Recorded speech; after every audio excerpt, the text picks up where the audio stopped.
نحمده ونصلي على رسوله الكريم اما بعد فقال رسول الله صلى الله عليه وسلم انین المذنبین احب الی اللہ من زجل المسبحین صدق اللہ العظیم۔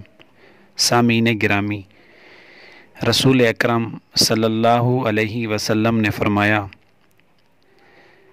گناہ گار آدمی کا اللہ کے سامنے گڑ گڑا کر رونا، سسکیاں بھر کے، آہیں بھر کے اپنی خطاؤں اور غلطیوں کو یاد کرنا، یہ تسبیح پڑھنے والوں کے تسبیح کے مڑکے گرانے سے زیادہ محبوب ہے۔ تسبیح پڑھنا، ذکر، اذکار، تسبیحات بہت بڑی عبادت ہے۔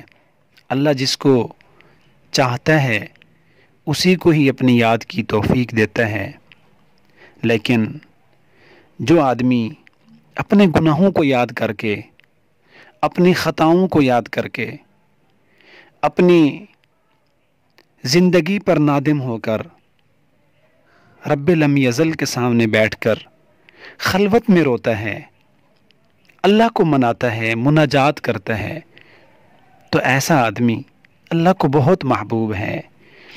رسول پاک صلی اللہ علیہ وسلم نے فرمایا، لا یلج النار رجل بکا من خشیت اللہ حتی یعود اللبن فی الضرع۔ جو آدمی اللہ کے خوف سے رو پڑا، اس کی آنکھوں سے آنسو گر پڑے محض اللہ کے ڈر کی وجہ سے، تو حضور نے فرمایا ایسا آدمی کبھی جہنم میں داخل نہیں ہوگا۔ جیسا کہ تھنوں سے جب دودھ نکل آئے، دوبارہ اس کا تھنوں میں واپس جانا محال اور مشکل ہے، اللہ کے ڈر سے رونے والے آدمی کا جہنم میں جانا ایسے ہی مشکل ہے۔ میرے دوستو، اللہ پاک کو 2 قطرے بہت پسند ہیں۔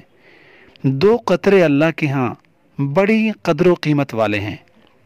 ایک وہ قطرہ جو میدان جہاد کے اندر مجاہد اور غازی آدمی کے جسم سے خون کا قطرہ نکلتا ہے، اللہ کے دین کی سر بلندی کے لیے کافر کی تلوار لگنے سے جو مجاہد کا قطرہ زمین پہ گرتا ہے، اللہ گرنے سے پہلے اس کی مغفرت کر دیتے ہیں۔ اور دوسرا وہ قطرہ جو اللہ کے ڈر کی وجہ سے ایک مسلم کی آنکھ سے گرتا ہے، تو اللہ گرنے سے پہلے اس کے گناہوں کو معاف کر دیتے ہیں۔ اللہ آپ کو اور مجھے یہ کیفیات بھی نصیب فرمائے، اپنی غلطیوں پر نادم ہو کر انہیں یاد کر کے رونے دھونے، اللہ کو منانے کی یہ کیفیت بھی ہم سب کو نصیب فرمائے۔ والسلام ورحمۃ اللہ۔